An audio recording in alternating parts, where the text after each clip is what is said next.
Produsen ponsel asal China Yellowphone memperkenalkan pembaruan perangkat lunak terbaru untuk lini ponsel tahan banting Armor 28 dan Armor 29 yang menambahkan fitur game sederhana di layar belakang ponsel.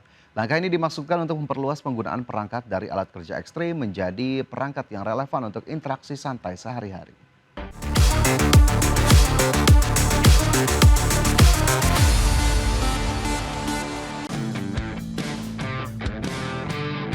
Pembaruan software tersebut sebagai signifikan lifestyle-oriented update oleh Yellowphone karena menanamkan 3 game klasik ke dalam layar belakang berukuran 1,04 inci yang bisa digunakan untuk kontrol musik, notifikasi, dan tampilan kamera cepat.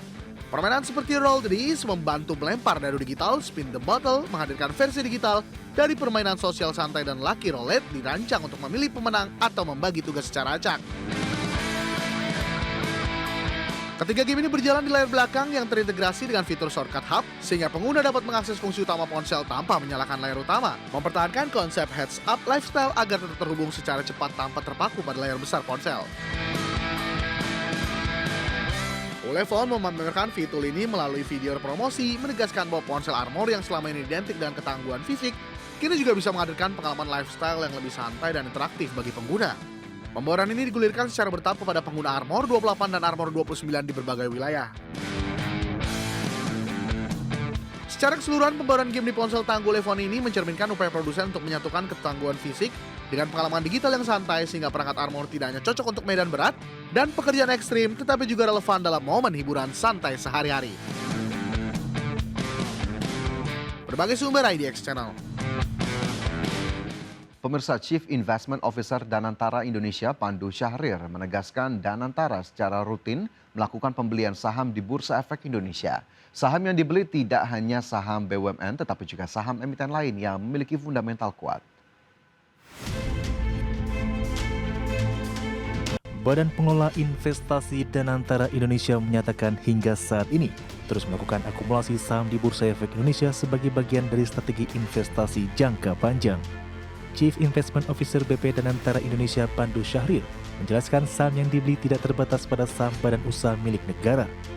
Danantara juga mempertimbangkan saham perusahaan swasta yang memiliki fundamental kuat, valuasi menarik, serta tingkat likuiditas yang memadai. Kendati demikian, Pandu Syahrir tidak mengungkapkan secara rinci besaran nilai investasi maupun daftar emiten yang telah dikumpulkan oleh Danantara di pasar modal Indonesia. Jadi kita tuh nggak milih-milih gitu, kita lihat saham fundamental, bukan berarti hanya saham BUMN. Saham private juga perusahaan-perusahaan kan banyak yang bagus-bagus. Pandu menambahkan selain berinvestasi di pasar modal Indonesia, BP Danantara Indonesia saat ini juga tengah memberikan dukungan terhadap rencana demutualisasi Bursa Efek Indonesia. Langkah ini diyakini dapat memperkuat struktur dan daya saing institusi pasar modal nasional. Demutualisasi dinilai dapat meningkatkan profesionalisme dan transparansi tata kelola bursa, seperti yang telah diterapkan di Bursa Efek Hong Kong, Singapura, dan Malaysia. Dari Jakarta, Riki Anwardi, Tim Liputan, IDX Channel. Emiten telekomunikasi PT Indosat Tbk sukses membukukan kinerja positif sepanjang tahun 2025 dengan raihan laba bersih mencapai 5,5 triliun rupiah. Pertumbuhan laba sebesar 12% ini didorong oleh strategi efisiensi biaya operasional serta peningkatan pendapatan rata-rata per pengguna. PT Indosat Tbk melaporkan pertumbuhan laba bersih yang signifikan sepanjang tahun 2025 menjadi 5,5 triliun rupiah, naik dari 4,9 triliun rupiah pada tahun sebelumnya. Total pendapatan perseroan tercatat mencapai 56,51 triliun rupiah, di mana segmen seluler masih menjadi kontributor utama dengan raihan 47,35 triliun rupiah. Diikuti oleh segmen multimedia dan data, serta telekomunikasi tetap yang masing-masing menunjukkan performa stabil. Secara operasional, ISAT berhasil menjaga laba usaha di level 10,8 triliun rupiah berkat keberhasilan menekan biaya operasional atau OPEX hingga 10%. Pada kuartal keempat 2025 saja, laba bersih melonjak tajam hingga 86% menjadi 1,9 triliun rupiah. Lompatan ini dipicu oleh kenaikan average revenue per user atau ARPU yang menyentuh level Rp44.000 sekaligus menjadi angka tertinggi sejak tahun 2025 lalu. Kinerja keuangan yang solid ini direspon positif oleh para pelaku pasar. Saham dengan kode emiten ISAT terpantau menguat 4,27% ke harga Rp2.200 per lembar pada perdagangan Selasa. Dengan margin EBITDA yang terjaga di level 47%, manajemen optimis Indosat memiliki ruang pertumbuhan yang luas untuk terus melakukan ekspansi infrastruktur dan layanan digital di seluruh Indonesia pada tahun 2026 mendatang. Berbagai sumber IDX Channel. PT Kawasan Industri Jababeka Tbk menetapkan target marketing sales atau penjualan pemasaran sebesar Rp375 triliun untuk tahun 2026. Target ini ditempuh di tengah optimisme terhadap permintaan lahan industri di kawasan Cikarang dan Kendal yang terus menarik investasi domestik maupun asing. Kija menetapkan target marketing sales Rp3,75 triliun untuk 2026. Mengandalkan kontribusi dari penjualan lahan industri dan produk terkait di kawasan Cikarang dan Kendal. Kontribusi dari Cikarang ditargetkan sekitar Rp1,25 triliun, mencakup penjualan tanah matang, produk industri, serta residensial dan komersial. Sisanya sekitar Rp2,5 triliun diproyeksikan berasal dari penjualan tanah industri di kawasan Kendal. Manajemen menyatakan optimisme didukung karena permintaan terhadap lahan industri masih kuat, terutama dari investor asing dan domestik yang mencari lokasi strategis untuk membangun fasilitas produksi di kawasan terpadu yang dikelola Kija.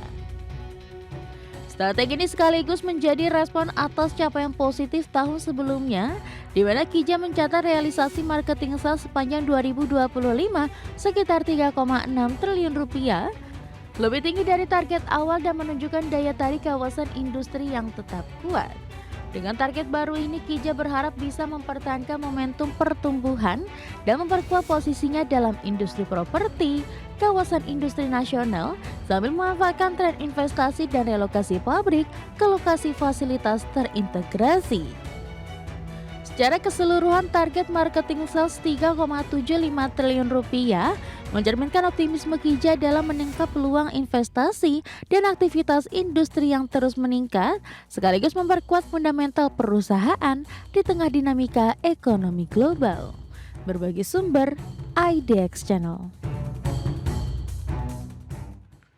Pemirsa, perayaan Tahun Baru Imlek di China pada tahun 2026 menjadi ajang tak biasa ketika robot humanoid tampil menari, bernyanyi hingga bermain sulap di panggung utama. Sebuah pameran teknologi yang mencuri perhatian publik, investor, dan pejabat negara. Adapun pertunjukan ini menunjukkan ambisi produsen robot China untuk memperkenalkan kemampuan robotik mereka secara luas. Dalam acara varietas yang disiarkan langsung pada Minggu 8 Februari 2026, startup robotika Shanghai Agibot menampilkan pertunjukan sekitar 1 jam yang sepenuhnya digerakkan oleh robot humanoid. Robot-robot ini tidak hanya menari dan bernyanyi, tetapi juga melakukan akrobat, sulap, lip-sync lagu balada, serta sketsa komedi. Beberapa robot bahkan terlihat duduk di area penonton dan melambaikan tangan meniru interaksi manusia. Pertunjukan tersebut disiarkan ke jutaan penonton melalui platform streaming Douyin dan media sosial lainnya dengan estimasi sekitar 1,4 juta penonton. Acara ini digelar sepekan sebelum Spring Festival Gala Televisi Pemerintah yang merupakan panggung strategis bagi produsen robot untuk menunjukkan kemajuan teknologi mereka. Tahun ini, gala televisi yang disiarkan oleh CCTV juga akan melibatkan beberapa startup robot humanoid besar, termasuk Unitree, Galbot, Notix, dan Magic Lab, menandai tren teknologi lokal yang semakin mendapatkan legitimasi di dalam negeri.